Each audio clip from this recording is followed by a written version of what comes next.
பழனியில இருக்கிற நவபாசன சிலை மாதிரியே இன்னும் 2 சிலை இருக்கு. மொத்தம் 3 நவபாசன சிலைகள் போகரால செய்யப்பட்டிருக்குது. அதுல ஒண்ணு பழனி மலையில இருக்கு, 2வது சிலை இங்க கொடைக்கானல்ல பூம்பாறையில குழந்தை வேலப்பன் முருகன் கோவில்ல தான் இருக்கு. இந்த சிலை நவபாசன சிலை, அதுக்கப்புறம் தசபாசன சிலை அப்படின்னு சொல்றாங்க. 9 கொடிய விஷங்களை வச்சு செய்யப்படுற ஒரு விச கட்டால தயாரிக்கப்படுறதா இந்த நவபாசன சிலை. தசபாசனம் 10 விஷங்களை வச்சு செய்யப்பட்ட ஒரு தசபாசன சிலை தான் இந்த கொடைக்கானல்ல இருக்கிற குழந்தை வேலப்பர் சிலை.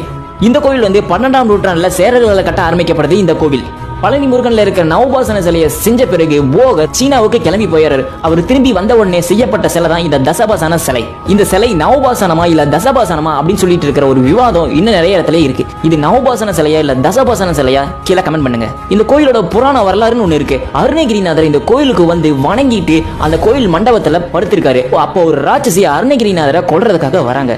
அப்ப முருகன் குழந்தையா மாறி அந்த அருணகிரிநாதர் மேல ஏறி விளையாட ஆரம்பிக்கிறார். அப்ப அந்த ராட்சசி அம்மாவும் குழந்தையும் தான் அந்த இடத்துல விளையாண்டு